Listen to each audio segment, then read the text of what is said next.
Hey guys, welcome to academy of knowledge. So आज जिस topic पर हम बात करने वाले हैं वो है लाइफ की प्रॉब्लम्स। हम सभी की ज़िंदगी में प्रॉब्लम्स ही प्रॉब्लम्स होती है, कोई कमी नहीं है। और हम दूसरों को देखते हैं तो हमें लगता है हमारी प्रॉब्लम्स और बड़ी लगती हैं। अगर और बारीकी के साथ देखा जाए, इन डेप्थ जाया जाए, तो ये प्रॉब्लम्स तो कभी ख़त्म ही नहीं होती हैं, क्योंकि अगर एक ख़त्म होगी तो दूसरी आ जाती है, दूसरी तो तीसरी। एंड जैसा मैंने बोला कि अंदर तह तक जाओ तो एक्चुअल में रूट कॉज भी नहीं पता है कई बार, और अगर पता चलता है तो वो एक ही होता है जिसके बारे में हम डिस्कस करेंगे। सो आप अगर ये पॉडकास्ट जो भी लोग सुन रहे हो, आप अपनी लाइफ प्रॉब्लम्स के बारे में सोचो, आपकी ज़िंदगी में क्या क्या प्रॉब्लम्स हैं, एंड आगे हम जो बातें करने वाले हैं उनमें से कौन कौन सी चीज़ें आपकी लाइफ में कनेक्ट हो पा रही हैं।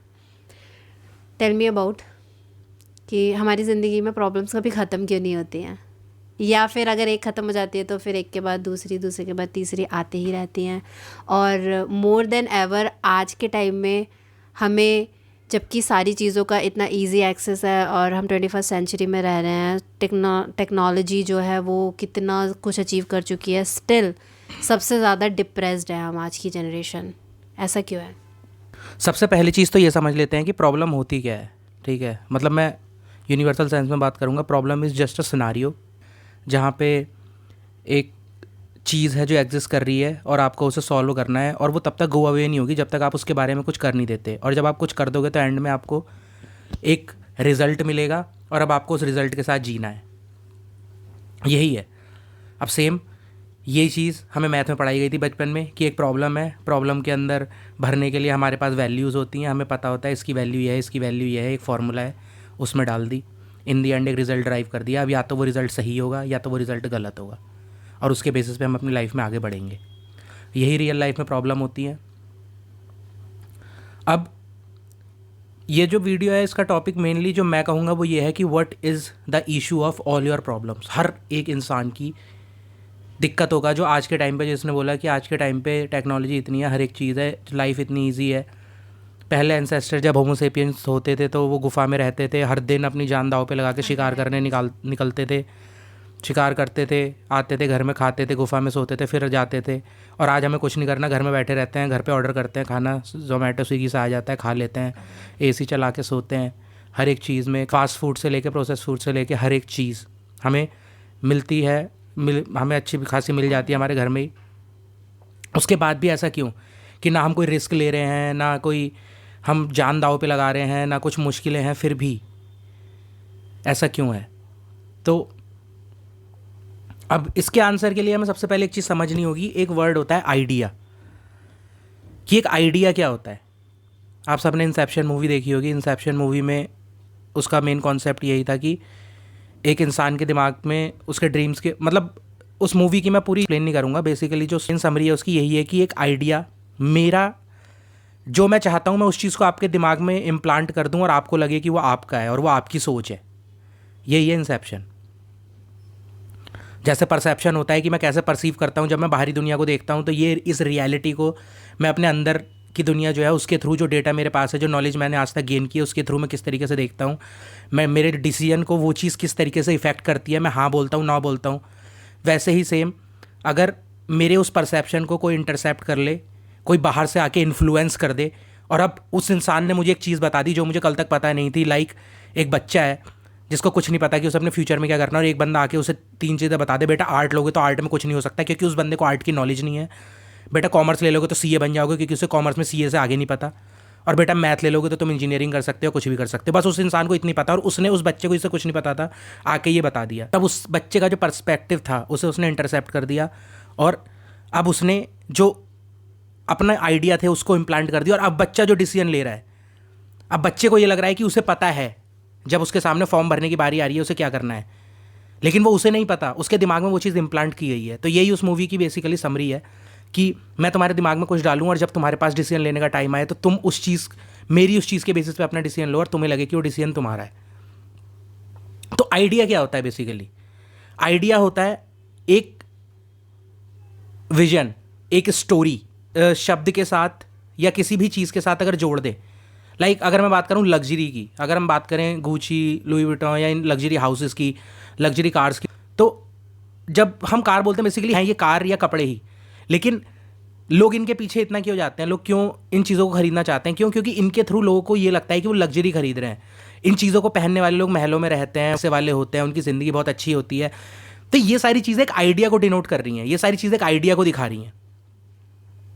सेम हमारी सोसाइटी में, अगर मिडिल क्लास सोसाइटी में बात करें, तो IAS PCS का जो एक आइडिया है कि बेटा बस पढ़ के एक बार IAS PCS बन जाओ, तुम्हें पुलिस की लाल बत्ती की गाड़ी मिलेगी, तुम्हें हर एक चीज़ मिलेगी, तुम्हारी ज़िंदगी पूरी सफल हो जाएगी, कभी किसी चीज़ की कोई कमी नहीं होगी, तुम जो चाहें वो कर सकते हो। इवन आप कभी किसी IAS से मिले भी ना हो, PCS से मिले भी ना हो, आपने कभी देखा भी ना हो उनकी लाइफ, आप 24 आवर्स उनके साथ रहे भी ना हो, जो लोग आपको ये बात बता रहे हैं उन लोगों ने भी कभी नहीं देखी, लेकिन एक वो प्री कंसीव्ड नोशन, एक आइडिया जो हमें दे दिया जाता है। तो ऐसे ही अगर आप देखोगे ना, आपके दिमाग में हर चीज़ के बारे में एक आइडिया होता है। सेम अगर मैं बात करूँ फ्यूचर की, तो फ्यूचर का भी एक आइडिया है कि फ्यूचर में क्या होगा, जो हम लोग बोलते हैं। अब यहाँ पे बात थी प्रॉब्लम की, कि क्या प्रॉब्लम है, क्या इशू है हमारी लाइफ की सारी प्रॉब्लम्स का। अब वो जो मेन इशू है वो है ये प्री प्लान्ड आइडियाज़ जो हमें दे दिए गए हैं। इसमें क्या चीज़ है? स्टेबिलिटी, फ्यूचर, सिक्योरिटी और पैसा। सबसे बड़ा झूठ जो हमें दिया गया है कि ये सारी चीज़ें आने के बाद आएगी हैप्पीनेस। ठीक है, स्टेबिलिटी, कि कोई आपको आके प्रॉमिस कर दे कि बेटा आओ मेरे नीचे नौकरी करो और मैं तुम्हें अब 1 लाख 2 लाख 25,000 50,000 इसकी सैलरी प्रॉमिस करता हूँ, ज़िंदगी भर मैं दूंगा, तुम्हें कुछ सोचने की ज़रूरत नहीं है, बस मैं जो कह रहा हूँ वो करते रहो और आके सैलरी उठाते रहना। ये हो गई स्टेबिलिटी। सिक्योरिटी, कि मुझे अब ये ना सोचना पड़े कि चीज़ें मेरे हाथ में है, क्योंकि मुझे तो पता है मैं तो कुछ कर नहीं सकता, मैं तो गलतियाँ करता रहता हूँ अपनी ज़िंदगी में और मैं डिसीजन नहीं ले पाता सही। तो कोई और जिसको मैं ये कह सकूं कि हाँ मुझे खुद के ऊपर डाउट ना करना पड़े, और कोई और जो मेरे लिए डिसीजन ले। तीसरी चीज़ फ्यूचर बनाई इसलिए गया है कि सबको डर लगे। अगर आज तुम्हारे पास सब कुछ भी है और कोई तुमसे आगे पूछ ले कि क्या गारंटी है कल भी तेरे पास सब कुछ होगा, आप नहीं बोल सकते। इवन आप 99.9% श्योर भी हो तो वो बंदा आपसे बोल देगा 0.1% तो देख चांस है कि नहीं होगा, तब तू क्या करेगा? ज़िंदगी की कोई गारंटी नहीं होती, और इंसान ज़िंदगी में गारंटी ढूंढता रहता है, और मौत की गारंटी होती है। अब मौत की गारंटी है कि सबको आनी है, लेकिन उसको सब टालते रहते हैं, उससे सब दूर भागते रहते हैं। तो यहाँ पे ये जो चीज़ है, और चौथी चीज़ पैसा। अब आप आइडिया समझ गए होंगे कि ये सारी चीज़ें एक आइडिया है, एक पैसा एक आइडिया। ठीक है, अब पैसे का क्या आइडिया है जो हमें दिया गया है? वो पैसे का ये आइडिया दिया गया है कि बेटा पैसे से खुशियाँ खरीदी जा सकती हैं, पैसे से चीज़ें खरीदी जा सकती हैं, चीज़ों से खुशियाँ आती हैं। और जबकि मैंने आपको बता दिया था कि जो पैसा है वो सिर्फ एक टूल है जिससे आप चीज़ें खरीद सकते हो और बेच सकते हो। आज आप हेल्दी हो, हम बात कर रहे हैं हेल्दी इंसान की, सब कुछ है, चल पा रहा है, फिर पा रहा है, सब कुछ है, बॉडी है सही है, अच्छा खासा, जो खाने का मन कर रहा है सब कुछ कर रहे हो। इस बॉडी को लगा के आपने टेंशन लेके, एंग्जाइटी लेके, सारी चीज़ें लेके पैसा कमाया, जो भी किया, मैं उस टर्म में नहीं सोच पाना चाहूँगा आपको, गलत टर्म में किसी में भी, बट आप मेरी बात समझोगे इन दी एंड। लेकिन एक ऐसा मौका आता है जहाँ पे ऐसे लोग हैं इस दुनिया में जो अपना सारा पैसा दे देंगे, और जो बीमार हैं अपनी उस बीमारी को ठीक करने के लिए, जिनके बच्चे लव्ड वंस बीमार हैं, कई लोग, आप समझ रहे हो ना, ऐसी प्रॉब्लम तो और हर किसी को आती हैं। इवन कई बार अगर आप लोगों से पूछो जिनके पास पैसा नहीं होता, तो उनका सिर्फ एक ही सवाल होता है, भाई कल को अगर कुछ मैं बीमार हो गया, कोई एक्सीडेंट हो गया, तो कौन पैसा लगाएगा? मेरे पास तो पैसा भी नहीं है, कोई पैसा ही नहीं है। और तुम ये सोचो, आज तुम एकदम ठीक हो तो तुम उस चीज़ का क्या कर रहे हो? कल को तुम्हारा एक्सीडेंट हो गया, तुम्हारे पास बहुत सारे पैसे आ गए, तुमने लगा लिया, तुम ठीक हो गए, और आज जैसे तुम बैठे हो ऐसे ही तुम बैठे हो, तब तुम परसों ये बात नहीं सोच रहे होगे। इससे मुझे एक दिन ये थॉट आई थी कि हम लोग अपनी बॉडीज़ को, लाइफ को कितना ज़्यादा कैजुअल या ग्रांटेड लेते हैं। क्योंकि अगर देखा जाए, जब इंसान बीमार होता है, हॉस्पिटल में जाता है, या उसे कोई क्रोनिक डिजीज़ हो जाती है, तो उसे सही करने के लिए इंसान के पास जितना भी पैसा होता है वो सारा पैसा लगा देता है। इवन अगर उसकी मौत आ जाए, अगर वो मौत की कगार पे और उसे कोई आके बोले कि मुझे कितने भी पैसे बोल दे, इतने पैसे दे दो, तुम एकदम सही हो जाओगे, और वो इंसान कहीं ना कहीं से जुगाड़ करेगा सिर्फ जिंदा रहने के लिए, लेकिन वो पैसे लेके आएगा। बिलियनियर से सवाल नहीं पूछा जाता, वो कहते हैं कि हाँ मुझे मेरे 15 साल की, जो 70-80 साल के हो गए कि मेरी सारी दौलत ले लो, मुझे 20 साल की बॉडी में डाल दो लड़के की। एग्जैक्टली। तो सोचो, इसका मतलब जब आप ये बोल रहे हो कि मुझे दुनिया का सारा, मेरे से पैसे ले लो, जब इंसान डेथ बेड पे होता है, और बस मुझे सही कर दो, इस टाइम मेरे को हेल्दी बना दो, तो तुम ये सोचो कि आज जो तुम्हारी बॉडी है ये उन पैसों के बराबर ही तो है, जो नंबर तुम लगा सकते हो वो, या फिर प्राइसलेस है। अगर ऑनेस्टली देखा जाए तो ये प्राइसलेस है तुम्हारी बॉडी। आज जो तुम जिंदा हो, तुम कुछ भी कर सकते हो, फुल ऑफ पॉसिबिलिटीज़ है लाइफ।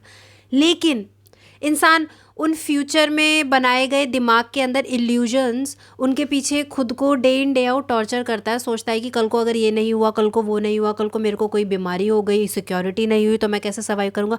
अरे आज जब तुम्हारे पास सब कुछ है, आज कौन सा तुम बहुत अच्छे से सर्वाइव कर रहे हो या अपनी लाइफ का बहुत लुफ्त उठा रहे हो? आज भी तो तुम टॉर्चर में ही हो, जबकि आज तुम कुछ भी कर सकते हो, तुम्हारे पास कोई लिमिट ही नहीं है। बट अगैन हमने खुद को इतना लिमिट कर दिया है कि हम ये जो आइडियाज़ की इसने बात की थी कि सारे आइडियाज़ फीड कर दिए गए हैं, तो खुद को उन आइडियाज़ के अंदर बांध के हम दुनिया को उसी लेवल पर बस देख पाते हैं, उससे परे कभी देखने की कोशिश नहीं करते। खैर, इसमें हमारी अपब्रिंगिंग एंड जो हमारी कंडीशनिंग की गई है, सबसे बड़ा रोल तो उसी का है, मैं मानूंगी। पर फिलॉसफी का मतलब क्या होता है? आपके दिमाग के दरवाजे खोलना, आपको आपने जो लिमिट्स सेट की हैं उसके बाहर सोचना सिखाना। जो एलिगरी ऑफ द केव है उसमें फिलोसोफर यही तो करता है, जब उस केव से बाहर आ जाता है तो इसका मतलब उसके जो दायरे थे, उसे जितना बताया गया था ज़िंदगी यहीं तक है, उसके बाहर देख ली दुनिया, तो अब वो उस लेवल पे सोचेगा। तो अगर आप फिलोसफी के कांटेक्ट में आ चुके हो और आप पढ़ रहे हो तो फिर उसके आगे सोचो। और वो एलिगरी ऑफ केव में वो यही था जो हम आपको बता रहे हैं कि ये जो हमें प्री कंसीव्ड आइडियाज़ दे दिए गए हैं, इनके बाहर निकल के भी सोचो, क्योंकि हमारी ज़िंदगी हम इन आइडियाज़ में बिता देते हैं, तो वो जो बाउंड्री है हम उसी में टॉर्चर होते रह जाते हैं, जैसे वो गुफा में थे वो लोग। और दूसरी चीज़ ये जो एक हमें बात बताई जाती है कि आज आपका कुछ मीठा खाने का मन है और आपने एक पेस्ट्री खरीदी 50 रुपए की, और वो खाने के बाद आपको जो हैप्पीनेस मिल रही है, वो हैप्पीनेस अगर आप ताज होटल में जाके वहाँ पे 5,000 की एक पेस्ट्री खरीद रहे हो, या किसी इटली में चले गए और वहाँ से कोई पेस्ट्री खरीद रहे हो 5 लाख रुपए की, या तो मैं तो सबसे महंगी पेस्ट्री, तो उन दोनों के टेस्ट को खाने के बाद, करने के बाद आपको जो हैप्पीनेस आएगी उसमें डिफरेंस होगा कि जितना ज़्यादा पैसा दोगे हैप्पीनेस भी उतनी बढ़ जाएगी। क्योंकि हमारी बॉडी सबकी सेम है, हम सब सेम इमोशंस फील करते हैं, हम सब सेम वे में चीज़ों को देखते हैं, टेस्ट करते हैं, स्मेल करते हैं। पैसा चाहे आप कितना लगा लो, उससे हमारी बॉडी का ये जो सेंस ऑफ स्मेल या सेंस जो सेंसर्स हैं ये चेंज नहीं होते। इनमें कोई अप एंड डाउन नहीं होते कि हाँ अगर तुमने 50 रुपए की खाई तो उसमें तुम्हें जो हैप्पीनेस फील हो रही है, या 50,000 की खाई उसमें जो फील हो रही है, तो उन हैप्पीनेस में कोई डिफरेंस है? हैप्पीनेस की जो तुम्हें सेंसेशन फील हो रही है वो सेम ही रहेगी। अब मैं इसके लिए और बेहतर तरीके से समझाने को जो मंक्स होते हैं उनका एग्जांपल लूँगी। मंक्स हो गए या बुद्धिस्ट मंक, या गौतम बुद्धा ने जो मेडिटेशंस की बात की, और आज जो लोग चले आते हैं सब कुछ त्याग के, वो लोग इन इमोशंस को अटेन करने के लिए ही जाते हैं। बट ये इमोशंस वो लोग अपने जो इंटरनल उनकी साइड है उस पे वर्क करके प्राप्त करते हैं। जैसे हम लोग मोस्टली जो नॉर्मल जनता होती है, मेजॉरिटी ऑफ लोग, वो सब बाहरी चीज़ों पे डिपेंड होते हैं, मटीरियलिस्टिक चीज़ों पे डिपेंड होते हैं, ठीक है, जिसे माया कहते हैं, मोह कहते हैं। लेकिन ये जो मंक होते हैं, बाबाज होते हैं, ये लोग सब कुछ त्याग के चले आते हैं, लेकिन उसके बाद भी कहते हैं सबसे ज़्यादा हैप्पीनेस ये लोग अटेन कर लेते हैं। या ये कैसे खुश हैं, इनके पास तो कुछ भी नहीं है, इतना ऐसे कैसे हो सकता है? क्योंकि वो लोग अपनी इनर वर्किंग्स पे काम कर लेते हैं, अपने इमोशंस का कंट्रोल अपने हाथों में ले लेते हैं, और उसके बाद वो सेंसेशन जो आपको मटीरियलिस्टिक चीज़ें अटेन करने के बाद प्राप्त होती है, उनको अपने अंदर ही ऑटोमेटिकली वो लोग उसे क्रिएट करना सीख जाते हैं। तो उसके लिए उन्हें उन बाहरी चीज़ों की ज़रूरत नहीं है, उनका दिमाग पे इतना कंट्रोल हो जाता है। सो ये चीज़ें ऐसे वर्क करती हैं। सो एनीवेज़, जो हम बात कर रहे थे कि हमें जिन चीज़ों के थ्रू बांध दिया गया, हमारी कंडीशनिंग, अपब्रिंगिंग, इसके लिए एक और एग्जांपल दूंगी। आपने एक कहानी सुनी होगी, हाथी होता है, उसे बचपन में एक खूंटी से बांध दिया गया और उसको लगा कि वो उसे तोड़ नहीं पाएगा, तो उसने पूरी ज़िंदगी वैसे ही बिता दी। और जब वो बड़ा हो गया तो बड़ा होने के बाद भी वो उस खूंटी में ही बंधा रह गया, जबकि अब वो उस खूंटी को तोड़ सकता था। पर उसे लगा कि बचपन से वो यहाँ पे बंधा हुआ है तो यहाँ से जाना इम्पॉसिबल है और यही उसकी ज़िंदगी है, तो बड़े होने के बाद भी वो उससे बंधा रहा। वही सेम हालत हम इंसानों की है। हमें बचपन से जो कंडीशनिंग की गई है, हमें लगता है कि ज़िंदगी उसी दायरे में है और बस वहीं तक लिमिटेड है। पर आज जब हम बड़े हो गए हैं और हम इतनी सारी चीज़ें देखते हैं, कई बार हमारा दिल भी कहता है कि हाँ यार ये चीज़ की जा सकती है, लेकिन वो कंडीशनिंग सालों की हमें रोक लेती है, ये फील करा देती है कि नहीं ये तेरे लिए इम्पॉसिबल है, तुझसे नहीं होगा, और हम गिव अप कर देते हैं किसी भी चीज़ को शुरू करने से पहले ही। तो सबसे पहले आपको अपनी लिमिट्स के बारे में सोचना होगा कि आपकी लिमिट्स जो हैं, जो आपने सेट की हैं, वो नहीं है। आप कुछ भी कर सकते हो, कुछ भी जो चाहो वो कर सकते हो, एनीथिंग इज़ पॉसिबल। बस अपनी जो लिमिट्स हैं, कंडीशनिंग है, उनसे परे होके सोचो। स्पेशली जो मैं फ़िलॉसफी की बात करी थी कि फ़िलॉसफी में भी यही चीज़ बताई जाती है कि अगर कोई चीज़ आपको बचपन में बताई गई, चलो तब आपके पास इतना दिमाग नहीं था, बट आज है और आप आज भी उन्हीं कंडीशनिंग को फॉलो कर रहे हो, तो क्यों कर रहे हो? उसे क्वेश्चन करो, फिर उसके परे देखने की कोशिश करो। एंड अगर कोई चीज़ इम्पॉसिबल है तो क्यों है, रेस करो क्वेश्चंस एंड नई नई चीज़ें ट्राई करो, लाइफ में एक्सपेरिमेंट्स करो, नए नए एक्सपीरियंसेस लो, तभी तो तुम आगे जाके खुद का एक बेटर वर्जन बन पाओगे और ज़िंदगी के बारे में बेहतर तरीके से जान पाओगे। और अगर इसी सेम चीज़ में जीते रहे जो तुम्हें दुनिया ने बताई है और अभी दूसरों के ऑर्डर्स पे या फिर दूसरे तुम्हें दिशा दिखाएंगे इस पर डिपेंड रहे, तो फिर तो तुम्हारी ज़िंदगी डूम्ड है। कल को तुम्हारे पास सिवाय रिग्रेट के कुछ नहीं बचेगा। बिल्कुल। तो जो बात है वो ये कि as a human we become what we consume. हम वो बन जाते हैं जो हम कंज्यूम करते हैं, फिर वो डेटा हो, फूड हो, या जो चीज़ें हमारी सराउंडिंग्स है वो हो। वी क्रिएट आवर पर्सपेक्टिव्स और आवर पर्सपेक्टिव क्रिएट्स अस।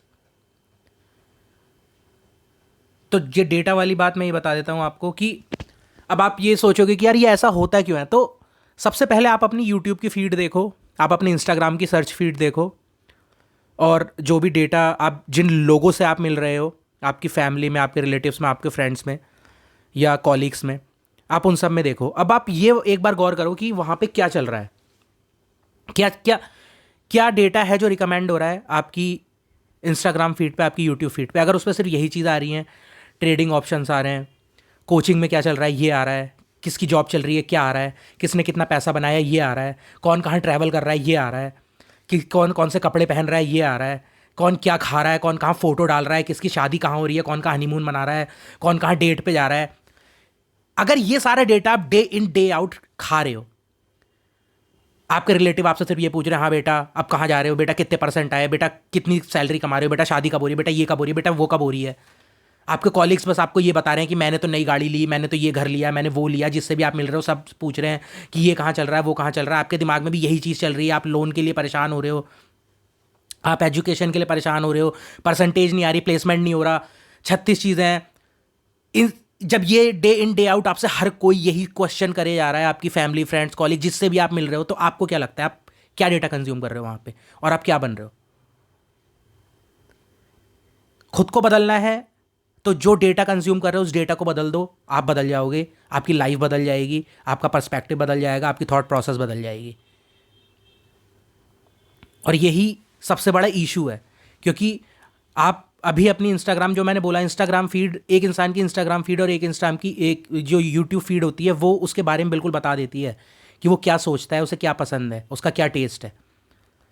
और अगर आप उसे बदल दो तो उस इंसान की पर्सनैलिटी भी आप उसके साथ पूरी तरीके से बदल सकते हो। पर इन चीज़ों के लिए सेल्फ कंट्रोल चाहिए होता है ना, क्योंकि जैसा मैंने बोला फुल ऑफ डाटा है ये दुनिया। आज डाटा की बारिश हुए जा रही है इधर उधर, और हम लोग अनलिमिटेड कंटेंट कंज्यूम किए जा रहे हैं। सोशल मीडिया का ही लूँगी मैं भी एग्जांपल। तुम सोचो इंस्टाग्राम पे क्या क्या नहीं है, दुनिया भर की videos, reels, post, everything. And जब वो चीज़ें आती जाएंगी तो आपका कंट्रोल तो है नहीं, तो इंसान कंज्यूम करे जाएगा। लेकिन जैसा तूने जिस इंसान की बात बताई कि डाटा चेंज कर दो, उसके लिए सेल्फ कंट्रोल चाहिए। सेल्फ कंट्रोल या मेरे हिसाब से मैं ये कहूँगा जो सबसे बड़ा इशू आ जाता है हमारे इसमें, हमारी सोसाइटी में, वो हो जाता है कि हम आदी हो चुके हैं दूसरों के अप्रूवल के, कि मुझे लोगों का अप्रूवल चाहिए। अगर मैं कुछ कर रहा हूँ तो मैं दूसरों से राय मांगूंगा, फिर वो मेरी फैमिली हो, रिलेटिव हो, कॉलीग्स हो, फ्रेंड्स हो, जो भी हो। और जब तक वो लोग मेरा साथ, इवन हम लोग जब कपड़े लेने भी जाते हैं कहीं मॉल में, किसी शॉप में, तो हम, मुझे वो कपड़े कितना पसंद क्यों ना हो, मेरे साथ जो बंदा गया है मैं उससे पूछूंगा यार अच्छा लग रहा है, उसने कहा नहीं, तो मैं उसे छोड़ दूंगा, मैं लूंगा नहीं।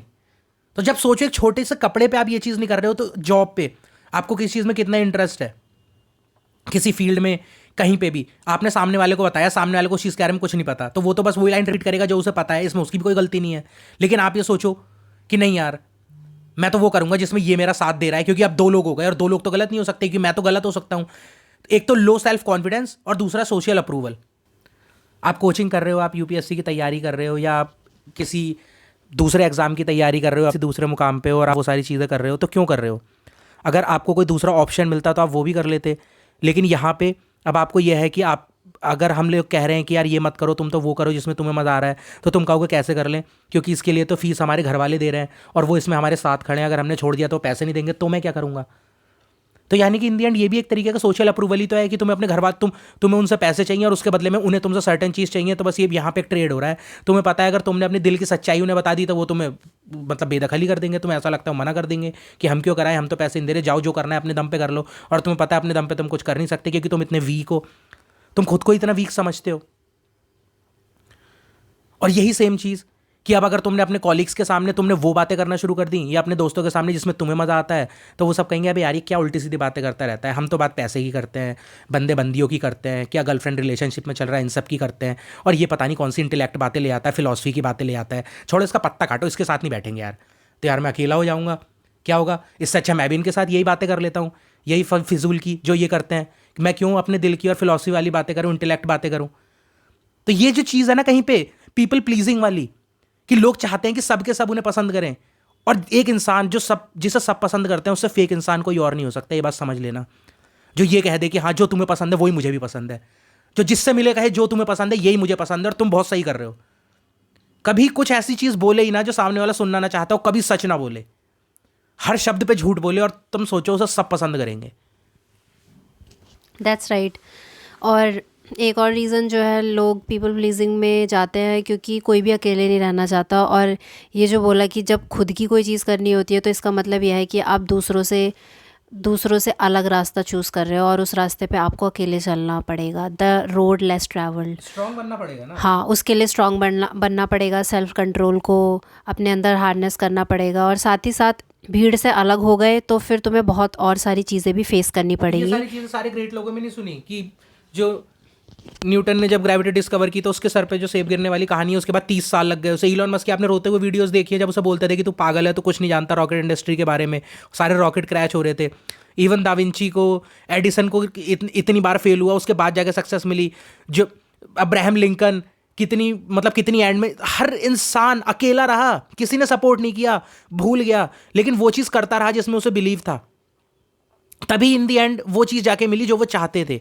स्ट्रांग तो बनना पड़ेगा। आयरनी ये है ना कि ये सारी कहानियाँ सुनने में बहुत अच्छी लगती है, बहुत डोपामिन रिलीज़ करती है। उस टाइम जब सुन रहे होते हैं ये शब्द किसी भी वीडियो में या मूवी देख रहे होते हैं तब बहुत पंप मिलता है, लेकिन जैसे ही वो मोमेंट चला जाता है उसके बाद वापस बैक ऑन ट्रैक। हम थोड़ी दाविंची या इलॉन मस्क बन जाएंगे, हम तो सिंपल एक ऑर्डिनरी इंसान है जो हमारे दिमाग में दूसरे लोगों ने बोला, इंक्लूडिंग आवर फैमिली, बोल देते हैं कि टाटा बिरला तो अलग लोग थे, तुम थोड़ी टाटा बिरला बन जाओगे, तुम थोड़ी ना उस फैमिली से आते हो। तो वो चीज़ हमारे जब डाल दी गई तो हमने खुद पे भरोसा करना बंद कर दिया। हमें लगने लगा कि हमसे ही नहीं होगा कुछ भी। सही बात है, वो लोग तो किसी और मिट्टी के बने होते हैं जो ये सारी चीज़ें करते हैं, जो गलत है। यही तो आइडिया है जो बहुत गलत है, हमारे दिमाग में डाला गया है, ब्रेन वॉशिंग कर दी गई है, ब्रेन वॉश कर दिया गया है और किए जा रहे हैं। स्पेशली आज का जो डाटा हमने बोला सोशल मीडिया के थ्रू आप कंज्यूम करे आ रहे हो, ये चीज़ें और आपको ब्रेन वॉश कर रही है। अननेसेसरी डाटा, माइंडलेस रील्स कितनी सारी आती हैं और उन पे मिलियंस व्यूज़ होते हैं। सोचो कितने सारे लोग ये सारी चीज़ें कंज्यूम किए जा रहे हैं, तो उनका ब्रेन डेड हो चुका है। किसी के अंदर इंटेलेक्चुअल कैपेसिटी ही नहीं है सोचने की कि आप दुनिया में क्या कंट्रीब्यूशन दे रहे हो या फ्यूचर में दे सकते हो, इस रेस को और बेहतर कैसे बना सकते हो। क्योंकि जिस तरह से ये सोसाइटी जा रही है वो तो ब्रेन डेड होते जा रहे हैं और आने वाले टाइम में तो पता नहीं क्या ही होगा, भगवान जाने। और सबसे बड़ी बात, अगर तुम्हें सब लोगों को एक ही रेस में रखना है तो तुम्हें कोई ऐसी चीज़ उन्हें देनी होगी जो वो सब चाहते हो। और यहाँ ये रेस जो चल रही है आज की दुनिया में, ये इसमें सबको एक चीज़ चाहिए, जो प्राइस है वो है पैसा। तो जो पैसा है वो म्यूचुअल लेवल बना दिया है कि हर कोई, इट डजेंट मैटर आप कैसे हो, मतलब काइंड हो नहीं हो, लोगों की मदद करते हो नहीं करते, कैसा सोचते हो, कैसा बिहेवियर है आपका, और आपको किस चीज़ की, मतलब आप आर्टिस्टिक हो नहीं हो, क्रिएटिव हो नहीं हो, इन शॉर्ट सेल्फिश हो चुके हैं, नहीं क्रिएटिव हो नहीं हो, इन सारी चीज़ों से कोई फ़र्क नहीं पड़ता। बस एक चीज़ जो एक लेवल है, स्टैंडर्ड लेवल, वो है पैसा। बस ये दिखाओ आपके अकाउंट में कितना पैसा है। अगर आपके अकाउंट में सामने वाले से ज़्यादा पैसा है तो आप उससे ऊपर हो। बस ये समझ लेना, आपको बाकी कुछ नहीं चाहिए। क्रिएटिविटी नहीं, आर्ट नहीं, ह्यूमैनिटी नहीं, आपकी काइंडनेस नहीं, मदद करनी नहीं, कुछ नहीं करना, कुछ भी नहीं करना। ब्लैक 2 नंबर के काम, ब्लैक में गलत जो भी है, जो करना है करो। बस पैसा है ना, बस तो तुम ऊपर हो। ये है स्केल, ये है स्केल और ये है सारा इशू। जो टॉपिक था इसका पॉडकास्ट का कि क्या है सारी प्रॉब्लम्स का इशू, वो ये है कि तुम सिर्फ और सिर्फ एक लेवल पे सोच रहे हो। इस सिस्टम ने तुम्हें एक लेवल पे सोचने के लिए ट्रेंड किया है और वो है पैसा। लेकिन उसके अलावा भी बहुत सारी चीज़ें हैं। सबसे नंबर वन चीज़ गांठ बांध लेना। समझ में आए तो अच्छा, ना आए तो टाइम के साथ आ जाएगी, क्योंकि अच्छों को आ गई है तो तुम भी कोई अलग इंसान नहीं हो। और वो है तुम्हारी हेल्थ, तुम्हारे लव्ड वंस की हेल्थ। शरीर से ऊपर, एक स्वस्थ शरीर से ऊपर कुछ भी नहीं है इस दुनिया में। ये बात ध्यान रख लेना। स्वस्थ शरीर, खाना, पानी, छत, बस। बाकी सारी चीज़ें आती जाती रहती हैं। लेकिन जिस इंसान ने एक स्वस्थ शरीर को एंजॉय नहीं किया ना, उसके पास दुनिया की सारी चीज़ें आ जाए ना तो वो उन्हें भी नहीं कर पाएगा कभी भी। तुम्हारे पास तुम्हारे लव्ड वंस है ना, उनके साथ टाइम एंजॉय करो, चीज़ें करो, गिले शिकवे मिटाओ, ठीक है। फालतू में जो आज है उसको छोड़ के जो कल होगा उसके पीछे मत भागो, क्योंकि जो कल होगा ना वो भी आज ही बन के आएगा। तो ऐसे ये आज जो है ये कल था, लेकिन आज तुम्हारे पास प्रेजेंट में आया है, तो प्रेजेंट इज अ गिफ्ट। हमेशा ध्यान रखना ये चीज। अब ये पैसे वाली मेंटेलिटी जो है ये तो हमें दे दी गई, लेकिन इसके अलावा किसी ने ये नहीं बताया कि अगर तुम्हें, वही वाली बात जो हम बात करते हैं कि तुम्हारी क्रिएटिव साइड क्या है। तुम्हें खाना बनाने में मज़ा आ रहा है, तुम्हें कुक हो, तुम्हें डांस में मज़ा आ रहा है, तुम्हें सॉन्ग सुनने में मज़ा आ रहा है। तुम जब रैप सॉन्ग्स को सुनते हो, तुम गानों को सुनते हो, तो तुम लाइनों को उस तरीके से सुनते हो जिस तरीके से तुम्हारे आसपास कोई नहीं सुनता। तुम्हें ऐसे ऐसे उसमें चीज़ें दिखती हैं, ऐसी ऐसी डिटेलिंग दिखती हैं कपड़ों में, आर्ट में, म्यूज़िक में, डांस में, मूवीज़ में, जो किसी को नहीं दिखती। मैं तो कह रही हूँ कि चलो अगर आपके अंदर आर्टिस्टिक साइड नहीं है, क्रिएटिव साइड नहीं भी है, तो भी ज़िंदगी का मतलब क्या है? चलो ये क्वेश्चन खुद से पूछो एक बार कि एक हैप्पी लाइफ क्या होती है? क्या होती है? दिमाग में यही आएगा कि हैप्पी लाइफ जिसमें, नहीं ये भी आइडिया है दिमाग में। जैसे मुझसे अगर पूछी जाती कुछ टाइम पहले तक, तो मेरे दिमाग में तो यही था हैप्पी लाइफ मतलब वेल सेटल्ड हो। हाँ, जो मैंने शुरू में बोल दिया, हाँ, सिक्योरिटी, स्टेबिलिटी, को आके वादा कर दे कि मैं तुझे तनख्वाह दूंगा जिंदगी भर, और मैं तेरा ध्यान रखूंगा जिंदगी भर, और मैं तुझे गाड़ी दूंगा, और मैं तुझे घर दूंगा जिंदगी भर। तो ये सवाल आप जितने भी लोग सुन रहे हो खुद से पूछो कि आपके लिए एक हैप्पी लाइफ की डेफिनेशन क्या है? आप कब खुश हो जाओगे अगर आज आपसे पूछा जाए कि क्या क्या मिल जाए आपको कि आप खुश हो जाओगे? मुझे जहाँ तक लगता है ज़्यादातर लोगों का आंसर यही होगा कि पैसा, या फिर वेल सेटल्ड हो जाऊँ, एक अच्छी सी गाड़ी मिल जाए, घर हो जाए और फैमिली हो जाए। मोस्टली लोगों का यही होगा, या बाकी कुछ चीज़ें भी होंगी। किसी को गाड़ी ओन करनी होगी, कोई पर्टिकुलर रेसिंग कार, या फिर बाइक, या फिर क्लोथ्स, या किसी को कुछ। तो ये चीज़ें मोस्टली लोगों की, जिनकी क्रिएटिव साइड अगर नहीं भी है तो। पर एक हैप्पी लाइफ मेरे हिसाब से तो सिंपल, जो तूने बोला कि अगर आप स्वस्थ हो, आपका शरीर सही सलामत है, आप अच्छे से सोच सकते हो, आप अपने मन का कुछ भी कर सकते हो, करने के लिए फ्री हो, आपके पास फ्रीडम है, अपने मन का जो टेस्ट कर रहा है खा सकते हो, बात कर सकते हो अपने लव्ड वन से जो चाहे, जिससे सच बोल सकते हो, खुल के बात कर सकते हो। पर ये बेसिक चीज़ें आज कितनी डिफिकल्ट हो गई है। तू ये देख, ये सारी चीज़ें फ्री ऑफ कॉस्ट है। सच ही नहीं बोल सकते, झूठ बोलते हैं। सोचो, पर ये चीज़ें आज इतनी मुश्किल हो चुकी है। सिंपल जो हमारा इनहेरेंट नेचर है, ज़िंदगी जीना ही मुश्किल हो गया है, दुश्वार हो गया है। उस आइडिया के चक्कर में, जो आइडिया इस सोसाइटी ने या इस दुनिया ने हमारे अंदर डाल दिया है कि एक हैप्पी लाइफ तभी होगी, या तुम तभी सक्सेसफुल कहे जाओगे, या दुनिया तुम्हें तभी अप्रिशिएट करेगी जब तुम्हारे पास ये सर्टेन चीज़ें होंगी। और अगर ये चीज़ें नहीं हैं तो तुम वर्दी नहीं हो, तुम यूज़लेस हो। सोचो, ये आइडिया नहीं है तो क्या है? अगर आज तुम अपने कमरे में बैठे हुए हो और तुम्हें सिंपली कोई भी चीज़ करना खुशी दे रहा है, फ्यूचर का हटा दो फिलहाल के लिए, क्योंकि फ्यूचर के बारे में सभी सोचते हैं। अगर देखा जाए ना तो फ्यूचर के बारे में सभी सोचते हैं। ये बात सुनने के बाद भी हटा नहीं सकते कि तुम्हारे दिमाग में वो चीज़ चलेगी, तुम क्वेश्चन करोगे कि क्या बोल रहे हैं, क्यों बोल रहे हैं ये लोग, क्योंकि वो चीज़ इतनी गहराई तक डाल दी गई है, इतने सालों तक डाल दी गई है, और उसका जो सेकंड पार्ट है वो बताया ही नहीं है ना कभी। समझ रहे हो कि अगर मान लो एक बच्चा है, उसको तुमने सिक्के के दो पहलू होते हैं, लेकिन उसे हमेशा एक ही पहलू दिखाया है, मतलब तुमने एक ही साइड दिखाई है, हेड्स और टेल्स में से सिर्फ हेड्स दिखाया है, टेल्स का भी दिखाया ही नहीं। अब उससे पूछ लो, अब उससे कहो कि बेटा हेड्स के अलावा भी दूसरी साइड होती है, तो तुम्हें लगता है उसका दिमाग इमेजिन कर पाएगा कि हेड्स के अलावा दूसरी साइड क्या होती है? नहीं, क्योंकि तुमने उसे कभी दिखाई ही नहीं ना। ह्यूमन ब्रेन सिर्फ और सिर्फ पार्ट्स में, साइड्स में सोच सकता है, सही और गलत, या मतलब हमें कोई ना कोई पहलू चाहिए, अगर कहीं पे प्रेजेंस है तो एब्सेंस है, हमें ये चीज़ बतानी होगी। लेकिन अगर सिर्फ तुम्हें पैसा ही बताई गया, उसके अलावा दूसरी साइड कभी बताई नहीं गई, तो मैं कितना बोल लूँ, ये कितना बोल ले, हम कितना ही समझा लें, लेकिन तुम्हारा दिमाग ये कहेगा कि अगर तुम्हारी लाइफ में से पैसा हटा दिया तो फिर अब आगे बढ़ने के लिए बचा क्या, तुम्हारे पास कुछ होगा ही नहीं। और तुम वहीं पे तुम डिनाई कर दोगे हमारी चीज़ को कि नहीं। और यही यही हमारा मतलब है कि सोचो, अगर उस पैसे को हटा दिया तो अब क्या बच रहा है वहाँ पे।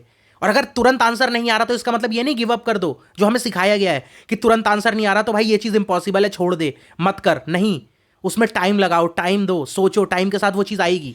इसी खोज की तलाश में तो गौतम बुद्धा निकले थे, जब उन्हें पता चल गया था कि ये दुनिया कितनी सुपरफिशियल है, यहाँ पे जो एक्चुअल में उनके पास चीज़ है उनका कोई मतलब ही नहीं है, उन्हें तो खुशी ही नहीं मिल रही है।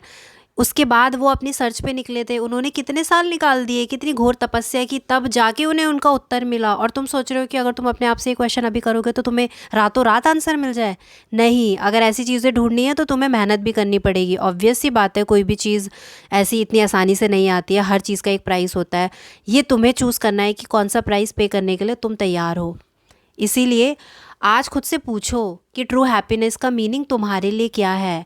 अगर ये सिर्फ बाहरी चीज़ों के बारे में है, मटीरियलिस्टिक, अगर तुम्हारे दिमाग में ये क्वेश्चन पूछने के बाद सिर्फ और सिर्फ मटीरियलिस्टिक चीज़ आ रही हैं कि अगर मेरे पास ये चीज़ ये चीज़ ये चीज़ आ जाएगी, मैं प्राप्त कर लूँगा तो मैं बहुत खुश हो जाऊँगा, तो फिर तुम गलत हो। क्योंकि कल को अगर ये चीज़ें आ भी गई ना, तो परसों को तुम कुछ और मांगोगे और ये तुम्हारी डिज़ायर्स कभी ख़त्म नहीं होंगी। इसलिए खुद से, अंदर से, दिल से पूछो अपने कि तुम क्या चाहते हो ज़िंदगी से, तुम्हारे लिए ट्रू हैप्पीनेस क्या है। अपने दिल की आवाज़ सुनो, उस रास्ते पे जाओ। जो बाहरी बंदिशें हैं, जो दूसरे लोगों के अप्रूवल के लिए या बंद के कर रहे हो ज़बरदस्ती से, वो चीज़ें तुम्हें कभी खुशी नहीं देंगी। ये सोच लेना, जब तुम खुद खुश नहीं हो तो तुम किसी और को तो क्या ही खुश रखोगे। तो इसीलिए पहले अपने दिल की आवाज़ सुनो कि तुम क्या करना चाहते हो। Let me make it more clear कि हम लोग कहना क्या चाह रहे हैं। तो बेसिकली जब एडिसन ने ये बात बोली थी, इतने टाइम के बाद 999 तरीके फेल होने के ढूंढ लिए और एक बार सक्सेसफुल हो गया, और बाद में उसने बोला कि मैंने तो अपनी ज़िंदगी के एक दिन भी काम नहीं किया। वो लाइफ हम जीते हैं, मैं जीता हूँ, और मैं चाहता हूँ तुम भी वही जियो। क्यों? क्योंकि जब तुम कोई चीज़ करते हो ना, out of interest, out of curiosity, out of adventure, वहाँ पे तुम्हें रिजल्ट की चिंता नहीं होती कि वो पास होगा या फेल होगा, क्योंकि तुम उस प्रोसेस को एंजॉय कर रहे होते हो। लेकिन जब तुम्हें रिजल्ट की चिंता होती है, तब तुम ये सोचते हो कि ये प्रोसेस पेनफुल भी है तो मुझे मतलब ही नहीं है, मैं झेल लूंगा। और तुम्हें पता है कि वो पेनफुल ही है, और इन द एंड बस वो तुम्हें रिजल्ट जो है, उस रिजल्ट की वजह से तुम वो चीज़ कर रहे हो। लेकिन हम जो चाहते हैं वो ये कि तुम अपने हर दिन को इस तरीके से जियो, हर दिन प्रेजेंट में रहो, हेल्दी बॉडी, रिलेशनशिप्स और फैमिली, दोस्त, जो भी चीज़ें हैं इन्हें एंजॉय करो। अगर कुछ खाने को मिल रहा है टेस्टी तो उसे खाओ। ये नहीं कि तुम्हारे पास कोई एक चीज़ नहीं है, सिर्फ एक चीज़ नहीं है तो उसकी वजह से जो सैकड़ों चीज़ें हैं उनको साइड में कर दो कि इन सैकड़ों चीज़ों की तो कोई वैल्यू ही नहीं है मेरे लिए, मुझे तो बस वो एक ही चीज़ चाहिए, वो एक ही चीज़ मुझे खुश बना सकती है। ये चीज़ नहीं, ये माइंडसेट नहीं होना चाहिए। पर्सपेक्टिव यही होना चाहिए कि जो है अच्छा है, एंजॉय करो, और आज अगर मैं खुश हूं तो कल भी खुश होऊंगा, कल खुश होऊंगा तो परसों भी होऊंगा। ये नहीं कि तुम्हारे पास आज जितना भी हो लेकिन कल तो मैं दुखी ही होऊंगा यार, और वो दुख जो है उसका इतना डर है फ्यूचर का कि पूछो मत, हालत खराब है, और आज का सुख नहीं दिख रहा उस डर के चक्कर में। ये चीज़ नहीं होनी चाहिए। एग्जैक्टली सारे जितने भी मेडिटेशंस गुरु होते हैं, even meditations is all about living in the moment. वो लोग हमें यही सिखाना चाहते हैं। गौतम बुद्धा जैसे जो गुरुज थे वो भी हमें यही सिखा रहे थे कि just live in the moment, यही तुम्हारी सारी प्रॉब्लम्स का आंसर है। क्योंकि हम कभी मोमेंट में रहते ही नहीं है, हमारा दिमाग पास्ट या फ्यूचर में दौड़ता रहता है और फिर वो एंग्जाइटी क्रिएट करता है। हम अपने दिमाग में क्योंकि डर बना लेते हैं, इल्यूजन्स क्रिएट कर लेते हैं कि ऐसे नहीं हुआ वैसे नहीं हुआ, तो हम अपना प्रेजेंट रियून करते चलते हैं और ना जाने कितने साल हमने ऐसे ही बिता दिए। और अगर ऐसे ही रह गए तो फिर पूरी ज़िंदगी ही निकल जाएगी और एक दिन तुम मर जाओगे और फिर सिवाय रिग्रेट के कुछ नहीं बचेगा। इसलिए अपने आज पे फोकस करो। आज तुम्हारे सामने कितनी सारी अपॉर्चुनिटीज़ है, कितनी सारी पॉसिबिलिटीज़ है, तुम जो चाहो वो कर सकते हो। बस आज में हर चीज़ को मन से करो फुल कंसंट्रेशन के साथ, बाकी सारी चीज़ें हो जाएंगी। फ्यूचर किसी ने नहीं देखा है, इट्स अनसर्टेन। तुम ना जाने कितनी ही तैयारियां, कितने ही प्लान्स क्यों ना बना लो, कल को इक्वेशन में एक ऐसी चीज़ होगी जो तुमने कभी सपने में भी नहीं सोची थी और वो तुम्हारे सारे प्लान्स को तबाह कर देगा। इसीलिए just live in the moment and do your best. This is the end of the podcast. I hope आपको पसंद आया हो। बाकी आपके क्या ओपिनियंस है हमारी इस कॉन्वर्सेशन के बारे में कमेंट सेक्शन में बिल्कुल शेयर करना। एंड फ्यूचर में आने वाली वीडियोस एंड पॉडकास्ट के साथ अपडेट रहने के लिए channel subscribe and bell icon को प्रेस करना ना भूलें। Thank you so much for listening.